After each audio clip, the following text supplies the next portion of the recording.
Una seixantena de patins a vela han participat en el Campionat de Catalunya per equips que des de dissabte s'ha disputat en aigües de Torredembarra, organitzat pel Club Marítim d'aquesta localitat de la Costa Daurada.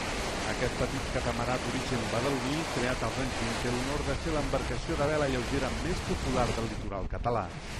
La seva bona salut competitiva ha quedat patent en el transcurs de les 6 regates que durant 2 dies s'han pogut veure a la platja de Torredembarra. En la categoria sènior, el Campionat de Catalunya se l'ha endut el Club de Mar Sitges, que en l'actualitat té una de les flotes més actives de patí. La victòria dels patrons sitgetans s'ha decidit de forma molt ajustada i als punts, ja que a l'acabament hi havia empat a victòries parcials amb el Marítim de Cubelles. En categoria júnior, el títol l'ha obtingut un altre dels clubs que més cuida el planter de la vela lleugera, el Nàutic Masnou, que s'ha imposat als representants locals del Marítim Torredembarra. El podi l'ha tancat el Marítim de Cubelles.